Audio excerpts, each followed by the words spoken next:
So welcome to this session at WSIS Plus 15 Forum. And it's going to be on promoting rural broadband access through partnerships and policy reform. We'll just give ourselves another minute and then we'll start.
Okay. So once again, we'd like to welcome and thank you all for joining us today. Thank you to the panelists and to the participants who are joining us today. I just wanted to mention that that during the session, we'll be recording the session and participants' microphones are muted. You will be able to take questions during the Q&A, but feel free to drop your questions into the chat during the the conversation and presentation moves on. And once we are done with all the discussions, we will definitely pick it up and pick up the questions and try to answer them. So thank you again for joining us, and we will be starting now.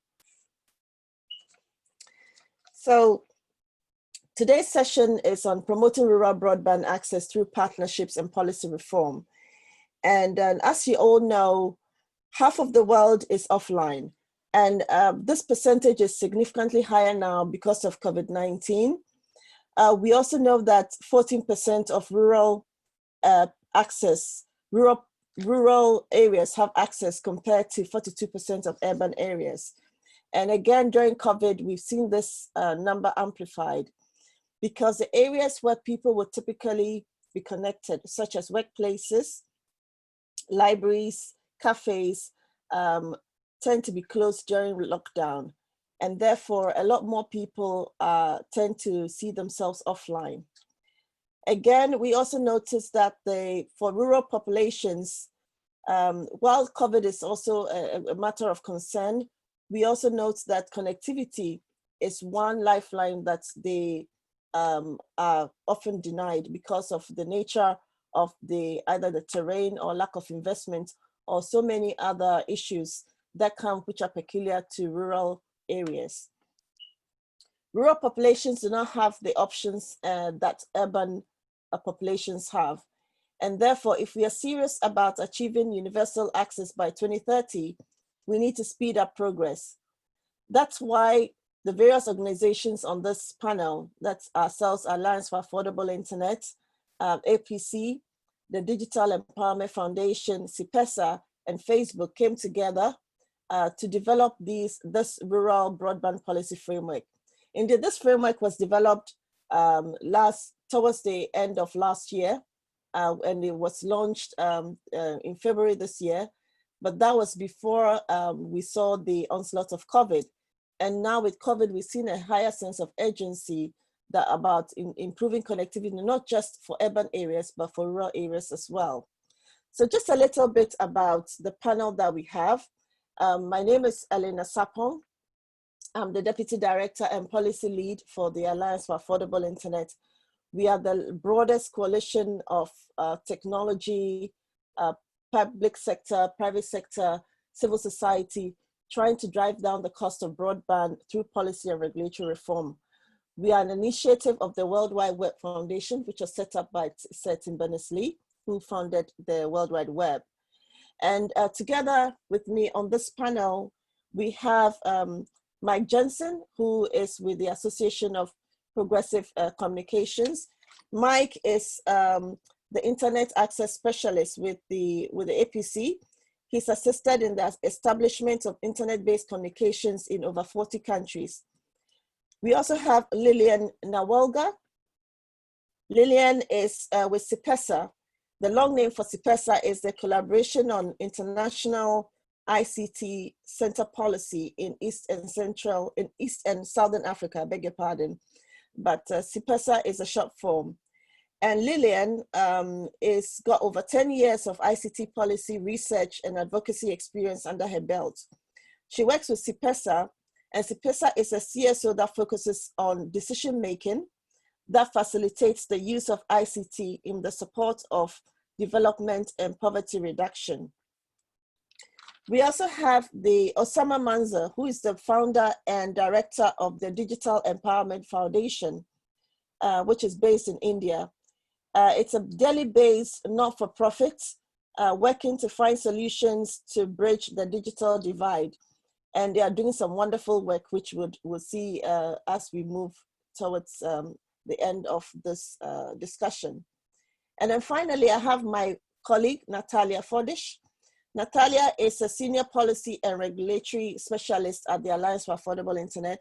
She's a licensed attorney and has worked on technology and communications policy and regulatory issues for over 12 years. She's very well versed in this industry, and she's based in Brazil.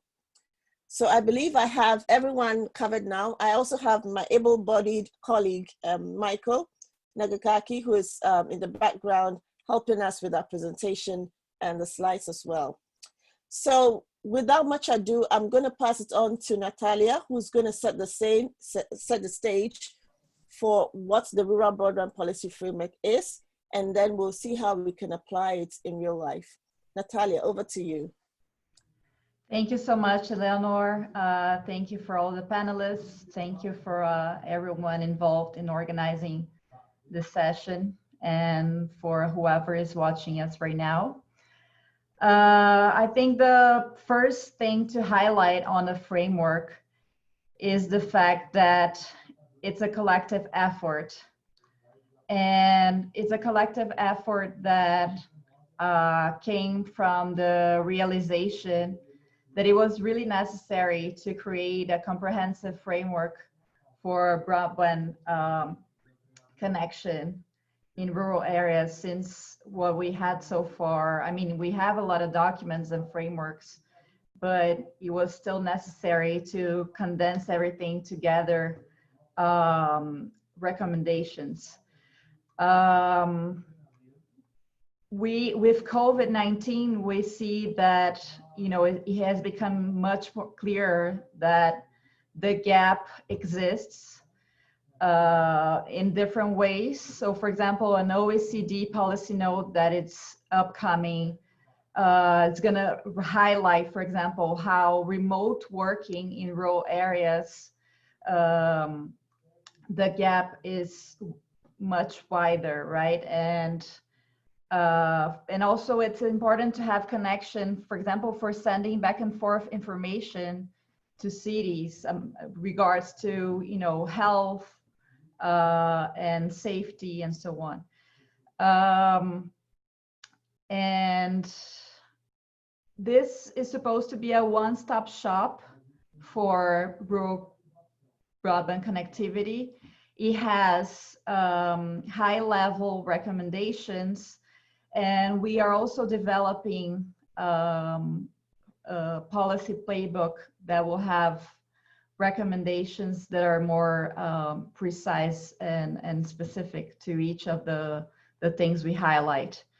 And it is also a live document, so we're still constantly developing it. It has 6 criteria that any policy in any country needs to, oh, sorry, the next one, yeah, sorry.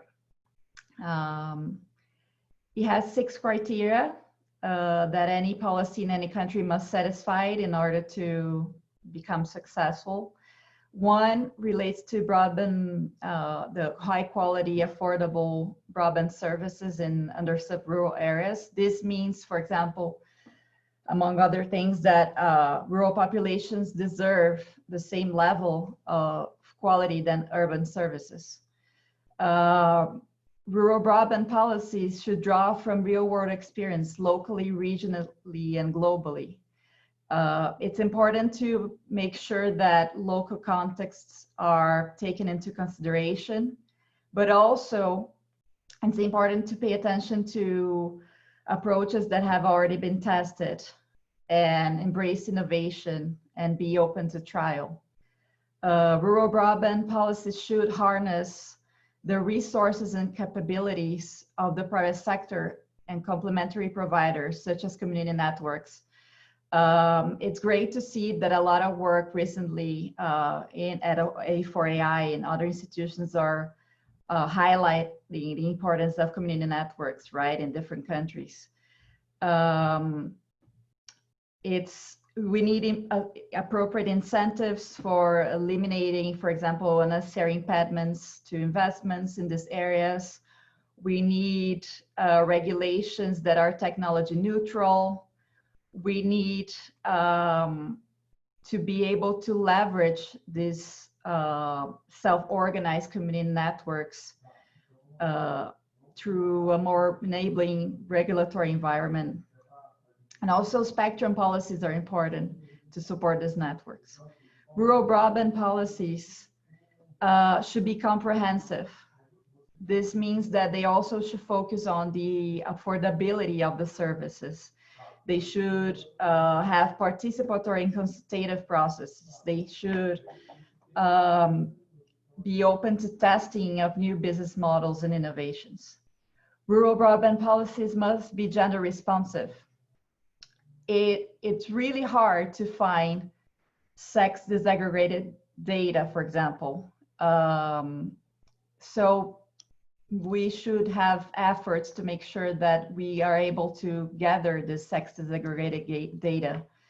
And well, countries should recognize that the gender gap exists, and this gap might be even more exacerbated in rural communities. We need effective implementation. We require evidence and standards. So, I mean, again, sex disaggregated data availability is an example, but also data collection processes that should be in place to allow, for example, for future evaluations of the policies. Also, I encourage everyone to look at the meaningful connectivity standard that A4A has recently launched, because this is an example of measurable target that should be included in the policy.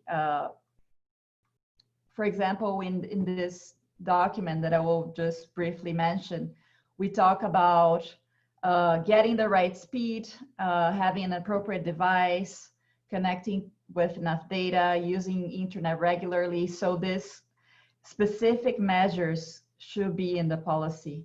And I encourage you to take a look at our website to look for the meaningful connectivity standards that we have recently launched. So the next slide, please. I think I will pass this one because I won't have time to cover this all. So the elements of the rural broadband policy framework that we have developed, as I said, we will have later on, we'll also develop a policy playbook, but this high-level recommendations include A, harnessing market competition while addressing market failures. Among other things, this means, for example, encouraging infrastructure sharing at the wholesale level. This ultimately facilitates greater competition in the retail level. We have countries, for example, such as Mexico and Rwanda, doing this through public-private partnerships. Universal service and access funds can also be used to allow for these shared wholesale models. B, streamlining regulatory processes. This means, for example, eliminating policies that are no longer necessary, including space for innovations, creating a supportive environment for rural operations. I'm sure that my colleagues in the panel will also address this in a few minutes. But regulations governing market entry in rural areas, all these things. C, public access and universal service and access funds. Well, it's also important that we employ public access facilities as community institutions to ensure broader socioeconomic impact.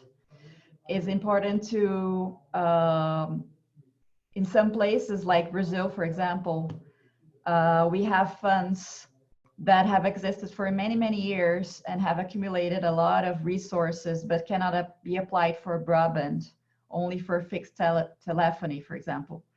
So we should also ensure that funds operate under non-discriminatory conditions, and that they are transparent and accountable, and applying open data principles. D, effective managing spectrum resources.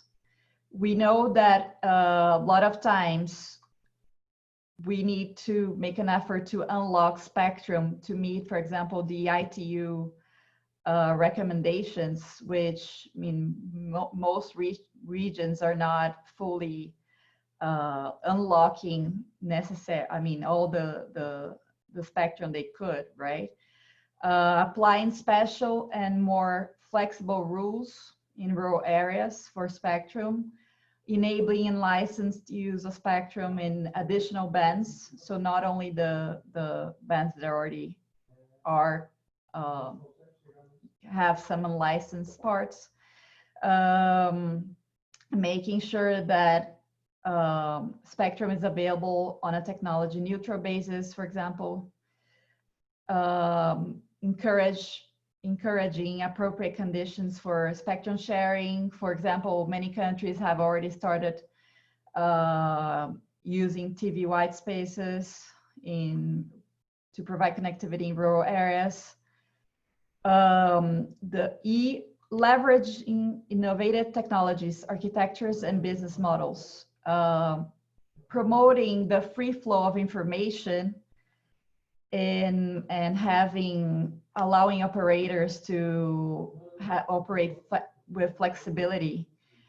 But this means also that no blocking, throttling, filtering, or other means of limitations should exist. So again, I cannot highlight enough how important it is to make sure that it's clear that rural populations should have the same level of service than urban areas. And lastly, the three last things are the appropriate tax and fee structure, eliminating taxes in many cases. Again, Brazil is an example of a country that has high taxes for the sector. And rural areas, we should pay attention to understand to what extent the prices in of services in rural areas are affected by this tax structure. Stimulating demand for broadband services. The policies should also make sure that they have a component of demand incentives and digital literacy, for example, which might have wider gaps in rural areas, facilitating local content development in different languages and And then lastly, monitoring and having accountability for the policy. This assuring that, you know, accountability and monitoring is in place leads to a successful implementation and allows for policies like this to continue in place. Well, I'm ending my presentation. Next, yeah. So my colleagues will also talk about what we are doing in terms of seminars, workshops, and I encourage everyone to check our website. Next slide, please. We are going to be uploading new resources soon for policymakers, civil society. So I encourage everyone to check our website and check the framework itself, and also the new contents that are going to be uploaded soon. Thank you so much. Thank you, Natalia. That was really useful. I hope others found it very useful as well. As Natalia has mentioned, this is a living document. Those 8 elements that she mentioned could have actually been broken down further if you look into the framework itself. And as we said, the framework is applicable in various ways. That's why we've got our partners here who are going to speak to the issues and also some of the elements and how they're applying it in real life. So I'll start off with Osama Manza from the Digital Empowerment Foundation. I know that they've been working extensively in many areas, particularly on community networks. And we've seen how this framework can be brought to light in the work that they do. So Osama, we'll be very happy to hear from you how DEF is applying aspects of this framework to its work. Thanks, Eleanor, and thank you very much for everybody who has joined. Rural broadband is a huge responsibility on the world. I think, you know, when we say that 50% of the world is yet to be connected and not connected, we are presuming that most of those people who are not connected live in rural areas or remote areas. What we have learned in India, considering that significant number of those unconnected people live in India, if 3.5 billion people who are not connected, and considering India's population is 1.3 plus billion, I'm sure at least, you know, 1/3 of them live in India, you know, who are unconnected. So it's very significant that how India is performing on, you know, connectivity, and especially rural broadband connectivity. I want to actually also, you know, focus on the myth of, you know, India is always said to be very well connected as far as the mobile connectivity is concerned, you know, because India is also one of the highest mobile connected country. And TRAI, which is the Telecom Regulatory Association of Telecom Regulatory Authority of India, claims that we have more than 1 billion, you know, connectivity, which actually is not correct, because, you know, it's not a unique connectivity, because it's like a scenario of one person owns 4 SIM card, you know, so they are counted as 4 connectivity, which is not true. So urban, of course, has got 400% connectivity, while rural has got less than 1/4 of the connectivity percentage. What is very interesting is that India's connectivity, especially in rural areas, suffer from 2 things. One is that this is not deeply connected, and the second is not qualitatively connected. When I say qualitatively, it's not broadband. It's not the functionally oriented, transaction oriented connectivity. You know, our maximum connectivity in rural areas is touch and go. You know, it's like 2G, it's non-functional 3G, or it's very narrow. I would say it's a narrow band. It's not a broadband.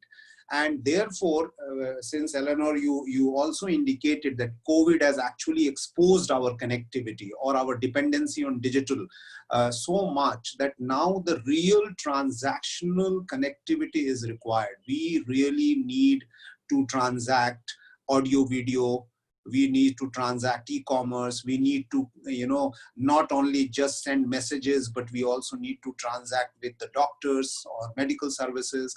So when you are actually secluded or isolated, you are so much dependent on digital, it requires high bandwidth, it requires quality connectivity and also sustained connectivity. And that actually exposes the whole thing.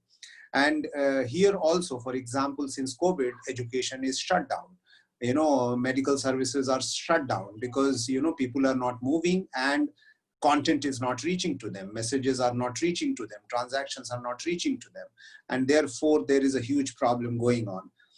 Coming to how a Digital Empowerment Foundation has worked so far, I mean, for us, scenario doesn't change because the rural connectivity was poor earlier also, it's poor now also. Earlier, we had alternative that if you are not connected, then you can walk around, you can go somewhere where there is a connectivity. But at the moment, at the time of COVID, you really need connectivity to do all your work. Here, at least 3 things has been seen that to be done very well. One is that I'm glad that our framework includes high responsibility of private sector to have the pervasiveness of broadband. And here the Geo network, the Reliance Geo network has significantly increased the area of coverage as far as the rural connectivity is concerned. So which is a very good thing. But the other things like creating, liberalization of ISP, where the small people or small entrepreneurs or the, small companies can also flourish, that hasn't been done in practicality. White space is not available. TV white space is not available. It's not allowed. So at the end of it, when you want to do remote connectivity, you have to depend a lot on what ISP license allows. And also what are the unlicensed spectrum that is available to be exploited. So what we have seen is that, India has one program called CSC program, which is the Digital Entrepreneurship Program. And they claim that almost close to 300,000 entrepreneurs are spread all over the country in rural areas. And they have been now under their company, which is government managed, is allowed to become an ISP, or they are allowed to buy connectivity from the government provided and distribute it. It has not really started. Government claims that out of the village councils of 250,000, only 100,000 locations have been fibered optic connected, but it's almost non-functional. Less than 20% are broadly functional. But the good thing is that it has been decided that they should be considered as open to any local entrepreneur to buy the connectivity and distribute locally. And then I will come to privately or independently community networks. We perhaps must be one of the largest number of community network operators in the country and in the region, because Mike knows many of those connectivity that we have done in rural areas. But even though we have hundreds of such community networks that we have done, which is using unlicensed spectrum and using currently ISP provided, backend backhaul, we have not been able to scale up to the level of entrepreneurship-based community networks, because initially it requires a little deeper infrastructure, which must be provided either on the USO fund or provided by the private sector or under CSR and so on and so forth. So even though community network has been in practice in India, and I'm sure F4AI knows through APC and many other community networks operator and how it has been propagated all over the world, we haven't been able to convert it into a out of the box solution that anybody can just buy it or take it and start doing the connectivity. It still depends on a lot of passion. It depends a lot of techno nerdism. It also depends a lot on initial investment on base infrastructure, and then gradually depend on sustainability. So what is very important in our framework that we have created with A4AI, and what we need to propagate is that, you know, we do not need to depend on 2030 to reach the rest of the 50% connectivity, because 2030 is still 10 years later. You know, it is very important that how we see that the rural population do not suffer because of the lack of connectivity or because of the lack of quality connectivity in the next couple of years. Because as the COVID is going to exist here, you know, it's going to affect our life. There will be less movement, there will be less travel, there will be more and more dependency on quality broadband connectivity in rural areas. So is there a possibility that this framework actually increases or pressurizes to create community-based, you know, organization to adopt community networks at a larger number, and which is also adopted by the government and the private sector? Unfortunately, most of the government and private sector do not see community networks as a viable, you know, and pervasive and multiplier model. You know, this is very, very important. Like in India, I've seen that many of the places where we have gone connectivity and started buying the backhaul, you know, the backhaul service provider actually discourages giving the backhaul, you know, because they know that you are going to give the connectivity in the area where they would like to provide the same connectivity on a higher commercial value, but they can't get it at the moment. So they are waiting for the market to actually get converted. You know, so the learning from here in India is that, yes, we need to very heavily go on unlicensed spectrum to use. We need to go on creating entrepreneurship model for usage of backhaul and ISP to create community networks. And it's very, very important to also, through advocacy, pressurize government that the village council level connectivity that they were supposed to provide is done faster and then converted into entrepreneurship model. Thank you. Thank you so much, Osama. That was so insightful. You know, for me, the three key takeaways is the importance of partnership. As you mentioned, you talked about some of the resistance you're facing with even getting backhaul. So definitely partnership between private sector and public sector is going to be very crucial. You also talked about the quality that we need. We need to look at making sure that we have quality, sustained, affordable connectivity, which is what we have put in our meaningful connectivity standard. So again, I encourage everyone to check out what's the connectivity standard, the meaningful connectivity standard, and see how it's applicable in your places of work. And then finally, you talked about the need to look at the entrepreneurship model. And I think that the framework sets a really good stage for understanding how complementary networks can also support the rural connectivity you know, sector as well. So this is a very good way of setting the stage and how this has been applied in Asia. I'm very keen to see how this is, how different this is or how similar this is in Latin America. So Mike, I know you've worked extensively in various parts of the world, particularly in Latin America. I'm really keen to hear how this has been applied as well, and which aspects of the framework you found very useful or continue to find useful. Thanks very much, Eleanor. For those of you who don't know the APC, we're a membership-based organization with about 50 members, primarily in the Global South. And a few years ago, we noticed that an increasing number of our members were getting frustrated with the lack of progression in terms of bringing people online in rural areas, and also the high cost of connectivity through metered broadband that is currently still in place in most urban areas in developing countries. A4I has pioneered their affordability analysis, which has now been adopted by the Broadband Commission, where we would like to see broadband connections costing less than 2% of monthly gross national income. And in fact, we're still very far away from that. Some countries in Africa, the average person must pay as much as 20% of their monthly income for a very basic 1 gigabit per month package. So interestingly enough, when we're able to get some support from the Canadian government to do a global study in 2018 to try and understand better what was happening in terms of these new complementary alternatives to the traditional commercial or national broadband rollout plans. And so we traveled the world looking at this, and I'd like to give you a couple of examples from Latin America, which informed our inputs into the rural broadband strategy that's been developed now.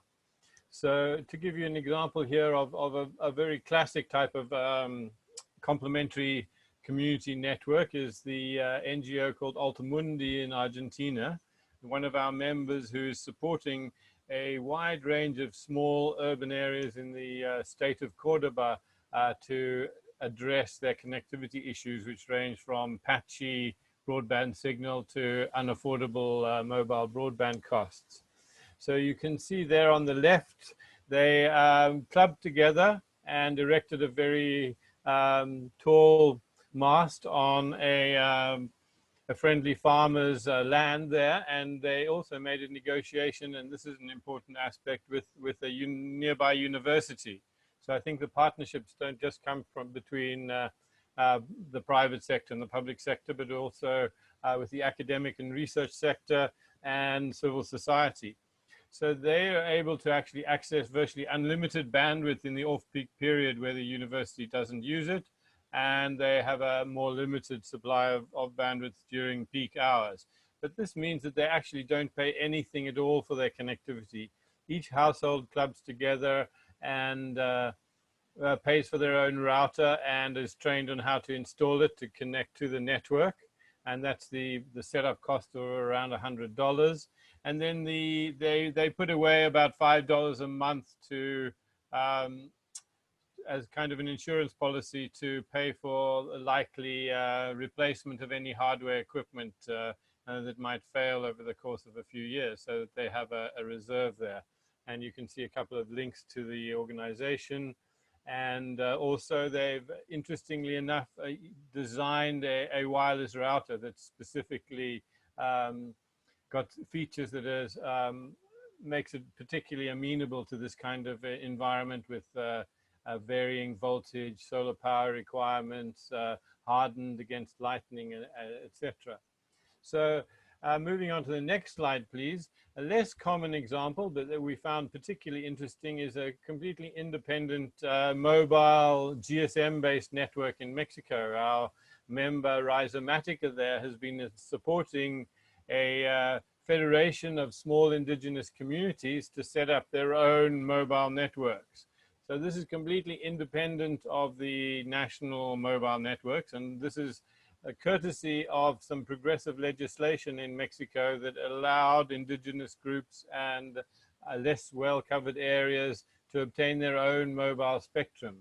And this is something we haven't really seen widely adopted anywhere else in the world yet, although there are a number of trials in Colombia and South Africa, in the DRC, and a number of other countries. So I'm expecting that this kind of model will grow rapidly, because the cost of mobile equipment has come down so much now that you can actually set up the entire network, including a significant mast, for about $10,000. Even less if you don't need to have a particularly high site, and you can you have access to, say, the premises of the municipal authorities, which is the case here in Mexico, in Oaxaca, where these networks are being established. So we've seen more than 14 now established in covering 60 different municipal areas, and they have unlimited access to the network for local calls at no cost, for which they pay around $2.50 a month as a flat fee. And this also gives them incoming calls from other parts of Mexico, and then they pay a kind of standard, in fact, cheaper rate than a mobile network call, using voice over IP to connect back into the other operator networks in Mexico. So here, I think the key area is the access to spectrum that has allowed them to do this. So just to finish up with a couple of key observations, my last slide here. What we've also noticed with these complementary networks is that many have the aspiration to involve women. So there's a higher involvement of women in the network, whether it's through just setting up the deployment, or even in many cases fortunately, we've actually had women technicians trained to support these networks. And in fact, Digital Empowerment Foundation in India has pioneered this with a number of initiatives for the barefoot women in Wi-Fi installers. So another aspect, of course, is that many people don't have the full access devices. They can't afford a computer with the rich interface that it provides, and they're restricted to the small screens of their mobile phones. And in some cases, even these, they cannot afford a smartphone. So we often see that public access is often included as part of the initiative to make sure that even people who can't afford basic access devices can still benefit from the connectivity. We've also seen strong synergies with community radio initiatives because they often have very similar goals in terms of increasing access to information for the public. And they also may even have the facilities that can easily allow community network to bolt on to the community radio mast, for example, the uninterruptible energy supply that may already be in place to maintain the FM broadcasting facilities. Again, this really depends a lot on the openness of the regulatory environment in terms of allowing community radios to flourish. So I think that brings me to the key point is that these complementary networks are primarily limited by the lack of the enabling regulatory environment, be it spectrum or the high cost of backhaul because there's no infrastructure sharing requirements, or many of the other aspects in relation to internet service provision where licensing environments are designed for large national mobile operators and other national commercial operators that have very different needs and expectations from their networks. And then, of course, not to forget about the human capacity, lack of which is very prevalent in rural areas because of the brain drain mainly and the lack of opportunities in rural areas. So the human capacity is the other concern that I would like to make people aware of, that constant training needs to take place to ensure that the capacity is there for these networks to flourish. And just to end, I'd like to say that this rural broadband framework isn't something you can really pick and choose from. It's an ecosystem approach where you have to really pick up all of the points that Natalia mentioned if you really want to have a successful rural connectivity strategy. Thank you. Thank you so much, Mike. And I really like the fact that you ended on that note, because it's important to stress that we cannot have two kinds of connectivity, one for rural areas and one for urban. We have to make sure that the kind of quality that we are expecting for urban areas is also top-notch for the rural areas. And I was particularly excited to see the pictures of the ladies working on the community networks. I think I saw a similar one of the slides in Osama's presentation as well. It's very encouraging that we continue to empower and give women the opportunity to also work in this space. And then, of course, in a lot of rural areas, some of the households have women-led households. So the more we get involved in that space, the better it is for connectivity in those rural areas. And of course, as you also stressed on the importance of regulatory environment, and it's one that keeps coming through a lot. And clearly this framework is just a start in guiding what kind of regulations or licensing needs to be looked at if we really want to expand connectivity to rural areas. So it's great to hear these perspectives and to see the examples from Latin America. But I wonder what the examples would be from Africa as well. And it's very exciting to have Lillian from CIPESA with us.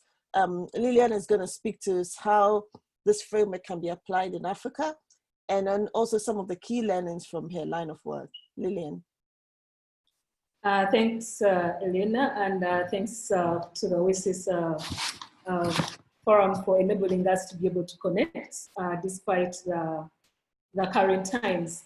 As already has been mentioned, the current pandemic has not only given us a chance to really push for, equal access, or if there's a term I want to coin is even access, but it has showed us that now more than ever, we need to have better access for everyone, not just for a few people in urban areas. But just a little bit more about CPESA. CPESA, as you've already heard, works around promoting the effective use of ICT policies for, advancement of, general living or human rights and livelihoods. And for me and for us, this framework does not only provide, it's not just a piece of paper that we would like to present to say regulators and say this is what needs to be done, but it's a piece of framework that we can benchmark and look at the different aspects.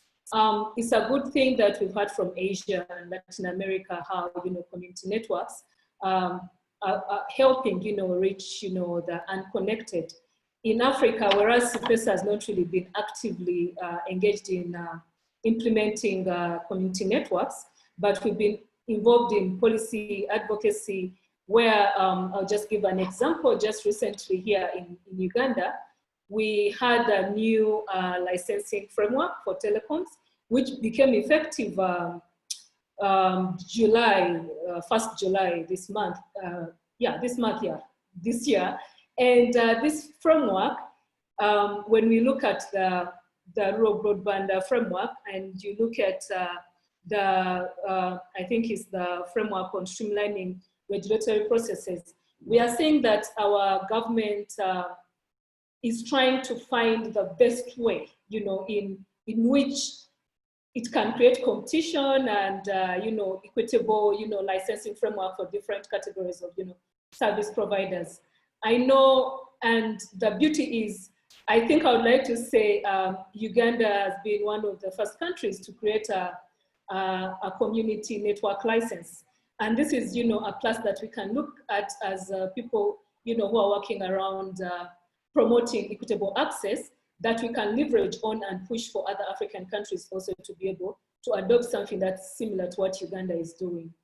And the other thing that when I look at this framework and try to bring it back home to the work that we do, we've seen that, yes, we do need access in rural areas, but again, there are barriers that, relate to taxes, taxations and fee structure.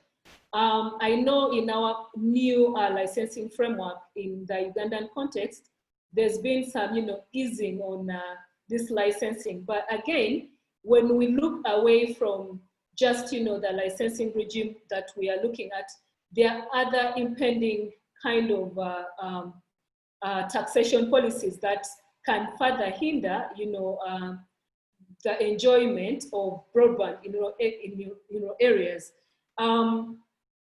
Just to throw some work on this is, of course, I know we keep saying this, but I mean, the story never gets old. Uganda is one of those first countries that introduced a tax on, on social media users. When you bring it, already we are having challenges with people in urban areas accessing, equitable, broadband. But when you take it to the rural areas where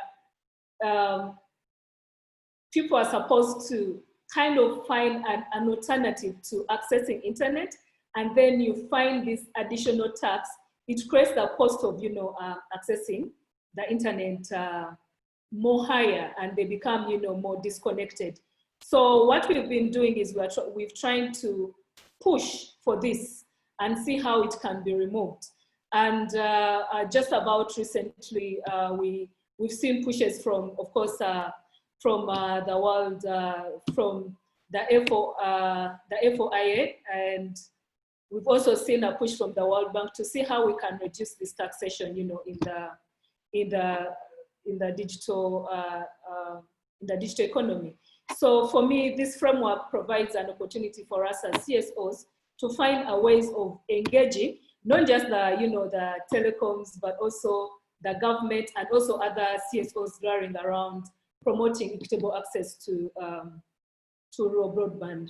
And it's not just about actually just broadband, but also it has underlying issues on how this broadband can be made more meaningful for, for the telecoms to be able to provide that last mile. So Eleonor, I think that's all I can provide for now, and I'm happy to pick on any further questions. Thank you, Lillian, and I'm glad you brought in the conversation about fiscal issues and especially taxation. We all know that taxation is not gender neutral, that it impacts women more negatively than men, and we're very proud of the work we did with CIPESA on this matter when we looked at various countries in Eastern Africa who had imposed taxes on social media and how that impacted women more negatively because they often had to rely on, closed user groups, WhatsApp, and so suddenly they found themselves outpriced by the wave of taxes. So I will encourage everyone who hasn't seen this report. It's called Who Wins, Who Loses, and it looks at the impact of social media on taxation in Eastern Africa. And I also think that it's important to stress on digital economy and how if we are really going to develop a digital economy, we cannot do it without developing the rural broadband space as well. So it all ties everything all together. So this is the time where we come to our participants and see what they've been saying. There are a couple of comments in the chat box, and but I think someone, I think Teram Muluk was saying that he thinks that effective usage of universal service funds is also very important to bring high-speed broadband connectivity in rural areas. It's more like a comment, but I'm wondering if anyone wants to add anything to this. Mike, is this, what do you think?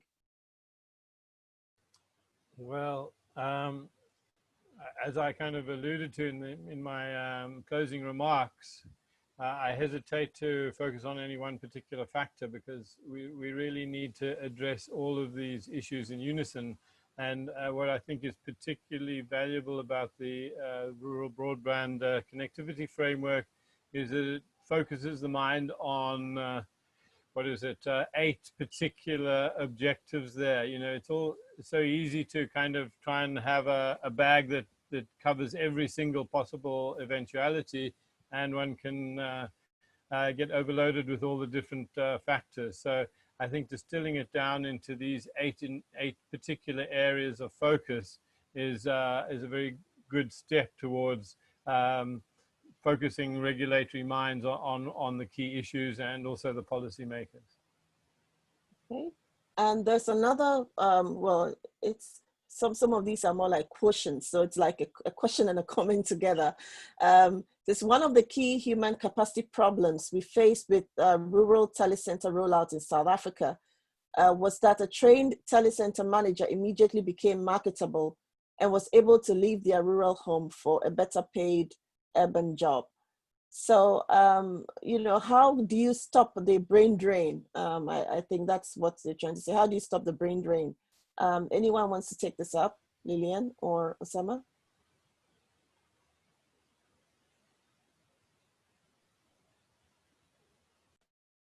Lillian, Sorry. you go first. Yeah.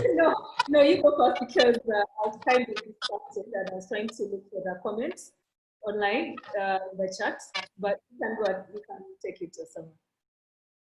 Yeah, Eleanor, can you rephrase the question once again, please? The question is about how to stop the brain drain from telecenters. So once you train people for telecenters in a rural area, once they become marketable, they like to move away from those centers. So how do you get them to stay or remain in the rural areas to address the issue about capacity and demand? So it's very fortunate that your question is very timely. Actually, Digital Empowerment Foundation is actually doing a case study on one of the telecenter operators. telecenter here, I am not really using it as a brand the way telecenter used to be known many, many years ago. But I am using it more from the perspective of the village level digital entrepreneur. So this person who lives in a tribal areas in Maharashtra was trained by us many, many years back in running a telecenter, and he ran comfortably and successfully the telecenters, gradually converted the telecenters into providing government services. And then one day about 7 years back, he was trained by us by for community networks. And when BharatNet, somebody is asking a question which I'll reply later, but BharatNet is a government initiative to connect rural India's village councils with 100 Mbps fiber optic broadband. And in his area, when it was reached, he was chosen by BharatNet to take the fiber and take it to the other institutions in the village area. Now this guy earns monthly $2,000 in a village, and I don't think anybody can earn $2,000 even leaving the village and coming to the city. So I mean, it's a great example of how in this case digital might be actually helping in reversing the brain drain rather than creating a brain drain that once the person is running telecenter and leave and go to the city, because COVID has actually also created a reverse migration. You know, many people have started going back to the villages.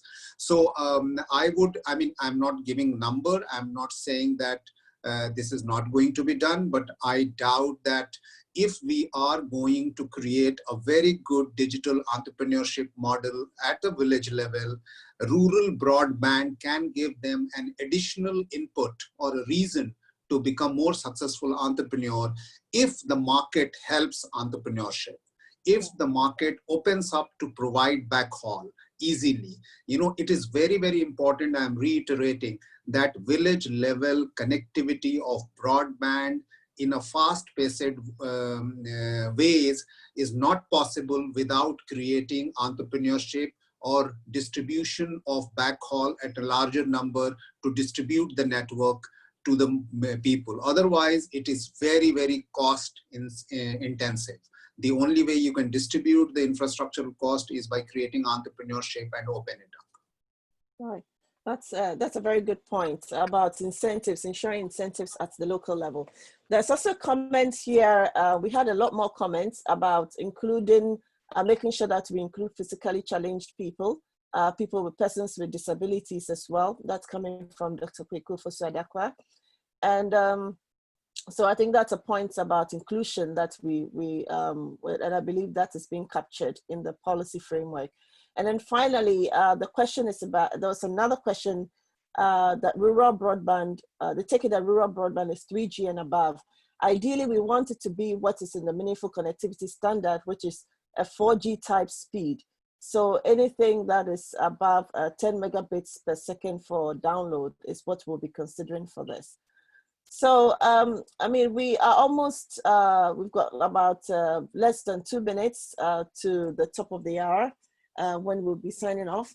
I just wanted to find out from the rest of the panel, so if there's one thing that you want policymakers to take out of this rural broadband policy framework, what would it be? And so what would your elevator pitch be? So I think we would start with you, Mike, and then we'll go through the panel. What will be your elevator pitch in less than 30 seconds on how they can make use of this framework? Thanks, Eleanor. I think you've probably heard me beat the drum enough about this integrated approach where you cover all the bases. But just one extra point is also think beyond purely the telecom sector, the leverage that can be gained from other areas. Interesting initiative called the Smart Villages Initiative in Niger, where the ITU and the World Bank and a number of other organizations, including the FAO, are supporting this integrated approach, which not only builds better supply, it builds better demand. And one of the aspects that we always forget about is electricity supply, which kind of falls outside the telecom supply, but we can't use these electronic devices without good electricity. So don't forget about that too. Thanks. Thank you. Natalia? My elevator pitch is, hello, policymakers and regulators. Broadband in rural areas, the problem won't be solved if we don't have specific targeted measures. We need specific measures to make this work because it hasn't worked yet. And you can have specific measures for rural areas. Take a look at the framework. It's an initial, there are initial guidelines that can be applied to any country. And we need to pay attention to that specifically now that this has become clearer to everyone, that the gap exists and won't be solved if we don't have targeted actions and measures. Thank you. Thank you, Natalia. Osama, your elevator pitch? Yeah, so I would say that for the rural broadband connectivity, we should declare that each country will have, like the way you have right to food, right to information, you should have right to broadband as a part of the constitution and your democratic practices, and it should be implemented as it is written in constitution. Wonderful.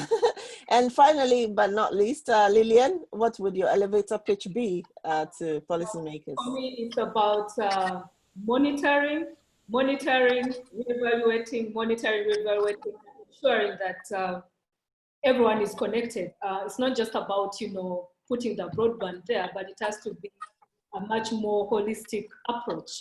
So for us to have meaningful connectivity across all spectrums, there has to be continuous measuring, evaluating, and ensuring that, everyone is, skilled at to use this connectivity broadband that we are pushing for.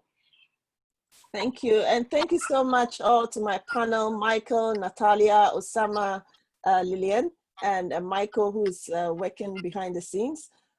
We hope that you found this session very useful. You can find more on our website that's been put in the comments, or just Google Rural Broadband Policy Framework. We have a dedicated website with all the case studies that continue to evolve as we look at the application of this framework. It's a living document, it's a living framework, and it's a very holistic one.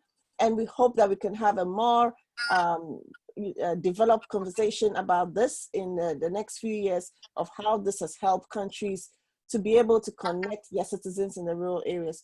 So thank you, WSIS, for giving us this opportunity, and we continue to have these conversations as we move along. Thank you very much. Thank you so much. Thank you very much. Thank you very much. Thank you very much. Bye. Thanks, everyone.